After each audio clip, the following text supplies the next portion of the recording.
all you comic book readers and true believers. It's Tuesday, and I'm your friendly neighborhood comic book guy, Mitch. You guys know what's up. Mitch's Picks. Deadpool, #1, written by Scotty Young, art done by Nick Klein. After Deadpool wiped his memories, because I guess he's tired of being a hero, or just misses being a merc, I guess, or, you know, memories pain, I guess. He just wants to get rid of it all. Back to business as usual. He's got his merc business going up and going. He's got Negasonic Teenage Warhead there, which I think that's just pretty much there because of the movie. But yeah, he's just doing his merc stuff, but he's looking for a big win, I guess you could say. Not really sure where, but just looking to hopefully find it. Cut to the Avengers. They have to deal with this Gruffon the Regurger, some celestial that kills planets and all this stuff. Good news is the weapon they need is on Earth. Bad news is it's probably in Deadpool's locker. So now the Avengers got to go ask for some help. This is a new series spinning off for the Despicable Deadpool series. Scotty Young is writing this and probably going to be doing some art here and there too, but really funny, guys. Check it out. Sword Daughter, #1, written by Brian Wood, art done by Mac Charter. In this series, Elizabeth and her father are the only survivors of their village, ransacked by this group called the 40 Swords. They were just 10 years ago, they were just a small gang of kids running around with swords, and now they're basically taking over Viking villages at this point. Follow along with her and her father, which is a path of vengeance, hopefully not too bloody, but you know how all that goes. From the writer of Northlanders and Black Road, Brian Wood's doing another story about swords and vengeance and all that stuff. He seems to have it down pretty good, guys. Definitely want to pick this one up. Check it out.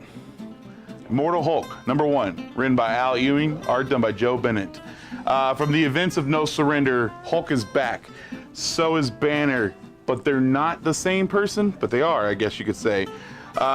This is kind of taking more of a Dr. Jekyll, Mr. Hyde, if the Hulk wasn't kind of leaning that way already. Whereas the Hulk is not only sentient, but he's also, I guess, very vocal about how he feels about all this stuff, which is very separate from Banner. They've also gone on their way to talk about how Banner can die, but Hulk just kind of rises like a werewolf at the end of the night, and just kind of goes around smashing things. This is supposed to be a new story arc, leaning more towards the horror side of comics, less of the adventure and action that most superheroes have. But it's an Incredible Hulk. It's got to be good, right, guys? And plus, wonderful art by Joe Bennett, guys. Check it out. Justice League, #1, written by Scott Snyder, art done by Jim Cheung. Even though this is a new #1, this is taking place from the events that happened in the Justice League and Justice League No Justice. For all of you that have been keeping up, good, because there's a lot going on. For those of you not, the Dark Multiverse is basically broken up, open the source wall, and all kinds of things are being let out. And now the actual source of the source wall seems to have come through and is headed towards Earth. Is it a good thing? Are we going to be able to fix the multiverse, which is possibly going to destroy our Earth? Or is this something that is just going to quickly kill our Earth? Justice League's not entirely sure, but you do get a little bit of the history of Martian Manhunter, and this is a brand new team, at least brand new team from where the Justice League Rebirth was. Still got classic members, Aquaman, Wonder Woman, Superman, all those are still in there. But you got new people, Martian Manhunter, Hawkgirl, many, many more in this one. Plus, new book by Scott Snyder, guys. You're gonna love it. Check it out.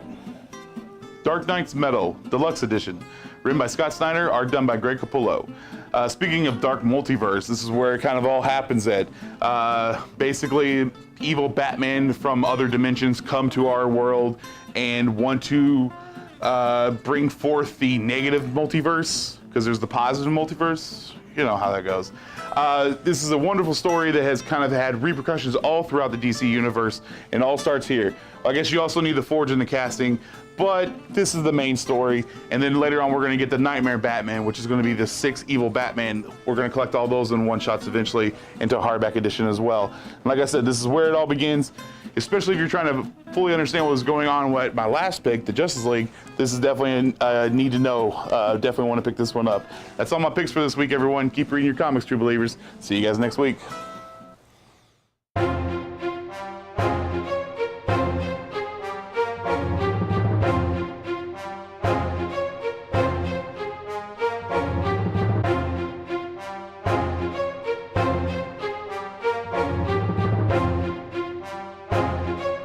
If I make it a word. I'm Shakespeare. I'm making up words now. Scott Snyder, Greg Capullo. Okay. Dark Knight. Bleh. It's the last one, too.